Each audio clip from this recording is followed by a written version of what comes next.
शिव गुरु महोत्सव जो यहाँ आयोजित हुआ है,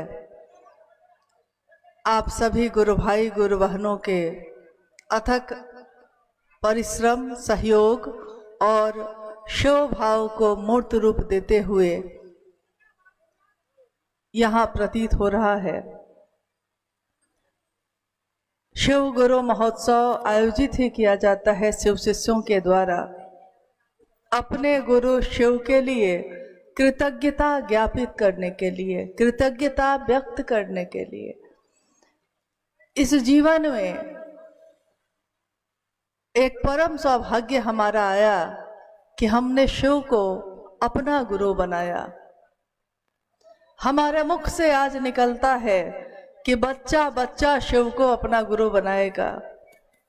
ये बल, ये आत्मबल जो हमारे अंदर था नहीं, और इस युग में एक शिव के शिष्य आए, उन्होंने जगत के लोगों के मन में एक जागरण किया, आध्यात्मिक और मानसिक। उन्होंने कहा, शिव के शिष्य साहब हरिनानंद जी ने कहा कि मनुष्य की आध्यात्मिक शक्ति ही उसकी नियामक शक्ति होती है। मनुष्य की शारीरिक शक्ति से भी बलशाली होती है उसकी आध्यात्मिक शक्ति। शारीरिक तब मजबूत होता है जब मन मजबूत होता है, मन तब मजबूत होता है जब शिव का सानिध्य उसको मिलता है। कितने युग आए, आपने इतिहास सुना, उस इतिहास में आपने ये सुना कि शिव के अनेक स्वरूप पूजित हुए, अनेक रूप ऐसे आए धरती पे जो पूजे गए, आज भी जिसकी पूजा होती है। और असंख्य लोग हैं जो विभिन्न स्वरूपों में पूजा करते हैं शिव की। कहीं पे संसार को जहाँ भय से भय लगता है, उस भय को भी जिससे भय लगता है महादेव से, महादेव का एक रूप है महाकाल का। महाकाल, काल के भी जो नियंत्रक हैं, काल के भी जो नियंत्री देवता है, महादेव को कहा गया महादेव। असंख्य देवता हैं, असंख्य देवी हैं, उन सभी देवी देवताओं के भी जो देव हैं, उससे भी जो ऊपर है, जो शिखर पे बैठा है, उसको कहा गया महादेव।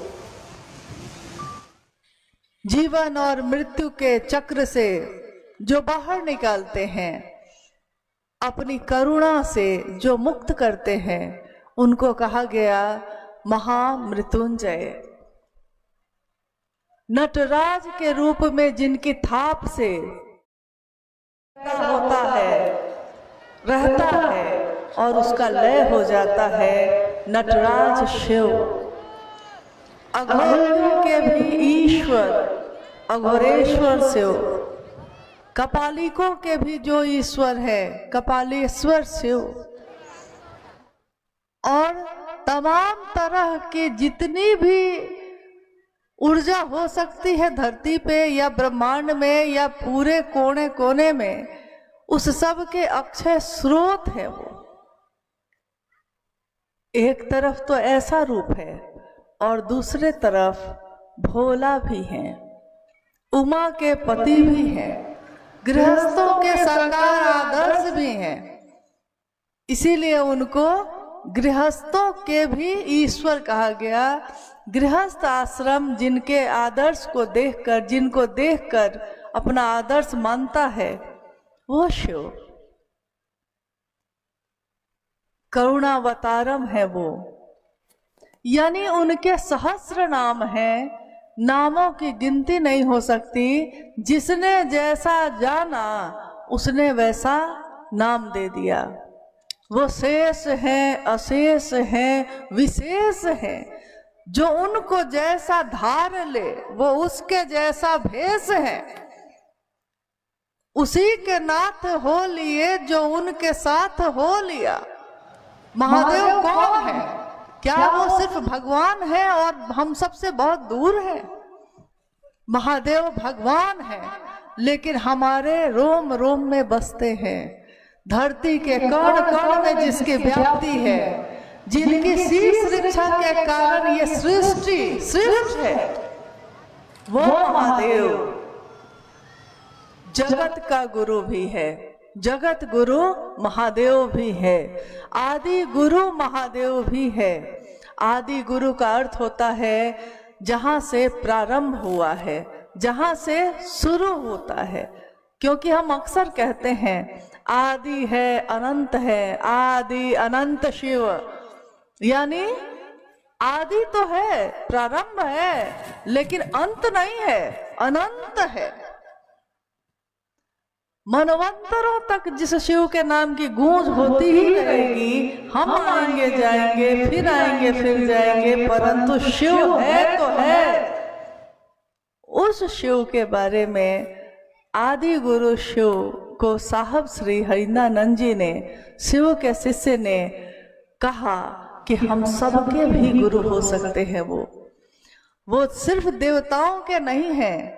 शिव एक ऐसी सत्ता का नाम है जो गुरु के रूप में भी अगर देवताओं के हैं तो राक्षसों के भी हैं।